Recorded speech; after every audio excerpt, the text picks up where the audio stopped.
संकट आहे हो, इंद्रापासून तर कुबेरापर्यंत सर्वांना एक संकट आहे. कोणतं? जन्म आणि मरण, मरण आणि जन्म. उपजेते नासे नासे ते पुनरपी दिसे, हे घटिका यंत्र जैसे परिभ्रमेगा. किती वेळा जन्मा यावे, किती व्हावे किंवा नित्य व्हावे फजित. हो, म्हणजे जन्म आणि मरणाचं संकट सर्वांना लागलेले. मग जे कोणी भगवंताचं नाम चिंतन करतील त्या लोकांना जन्म मरणाचं संकट येणार नाही. कशावरून? महाराजांचं प्रमाण आहे, जन्म नाही रे आनिक.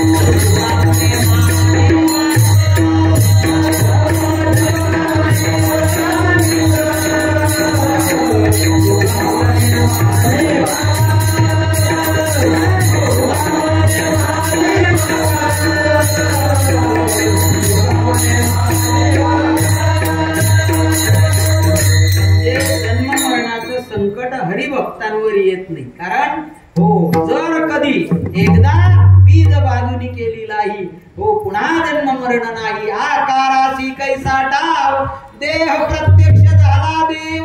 नोहे साखरेचा ऊस, आमा कैसा गर्भवास. तुका म्हणे अवघा जोग सर्वा घटी पांडुरंग. म्हणजे जन्म मरणाचा रोग राहत नाही. मग का हो? थंडी, ताप, कोरोना या भानगडी राहतात का?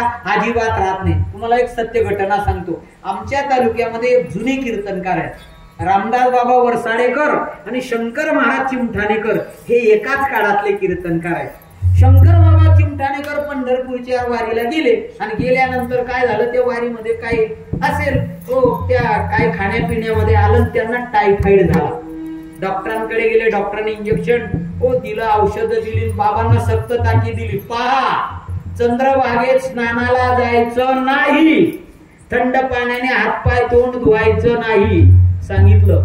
आणि कर्मधर्म संवेगाने बाबाने ऐकून घेतलं, कानाने. शंकर बाबा चिमठाणेकरांनी ऐकून घेतलं. आणि ऐकून घेतल्यानंतर शंकर बाबा पहाटे 4 वाजेला उठले, धोतर उचललं, खांद्यावर टाकलं, गेले चंद्रभागेच्या स्नानासाठी. आणि काही विद्यार्थ्यांनी पाहिलं, अरे म्हणले बाबांना तर डॉक्टरांनी नाही सांगितलं आणि हे बाबा तर निघाले.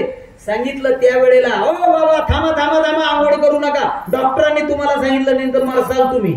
शंकर बाबा चिमठाणेकर म्हणतात, म्हणले पहा हो, मी आंघोळ करणारच, कारण वारकऱ्याचा नियम आहे चंद्रभागे स्नान आणि विधी तो हरिकथा.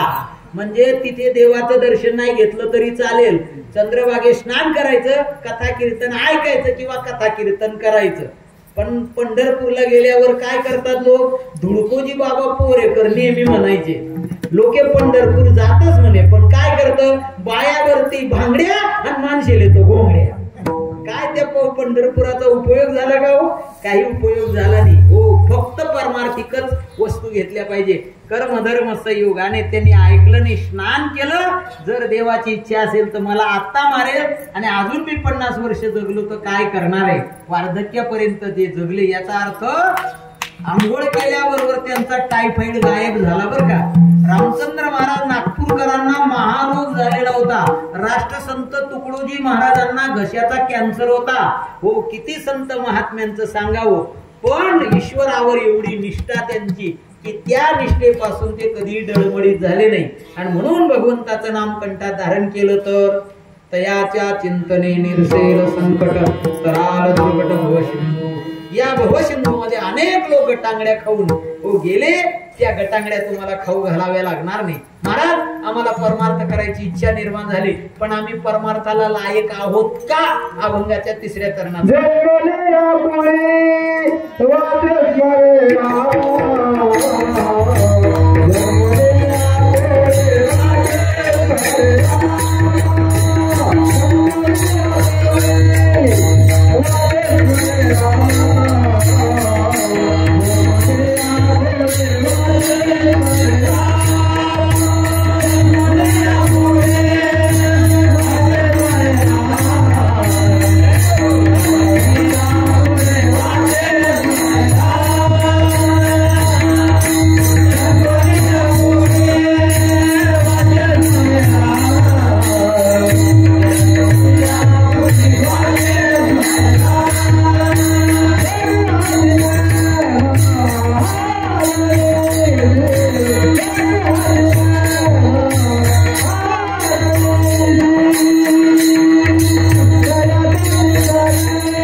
सर्वांना दिलेला आहे बरं का. मी म्हणत नाही, गीतेत एक श्लोक आहे, अपिचेत्सु दुराचार भजतु मामनान्यवा साधुरेवस मंतव्य सम्यक व्यवस्थितो इसाहा.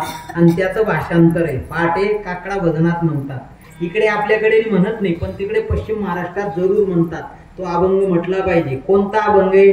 उच नीच काही नेणे भगवंत तिष्ठे भाव भक्ती. पुढे ती यादी दिलेली आहे बरं का. कोणाकोणाची काय काय योग्यता आहे. म्हणजे भजन करायला तुम्ही कोणत्या जातीत जन्माला आलात हे हो याची गरज नाही. तुम्ही कोणत्या धर्मात जन्माला आला याची गरज नाही. शुद्ध शाकाहारी भोजन करून तुम्ही भगवंताचं भजन केलं तो भगवान तुम्हाला 100% तारल्याशिवाय हो राहणार नाही. म्हणून तरले तरतील हा वरवसा नामधारकाचा ठसा. हो तो भगवंताचं भजन करायला सर्वच लोक लायक आहेत. कारण काय, एक भगवंतापासून तुमचा आपला सर्वांचा जन्म झालेला आहे.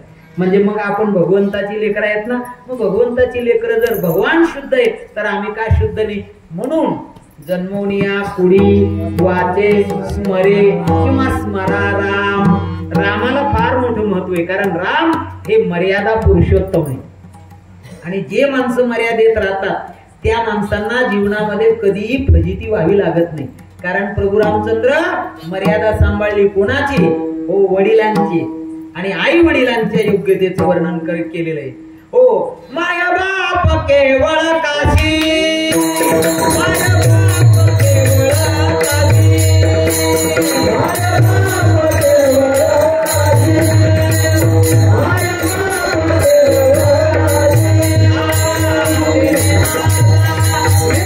काशी.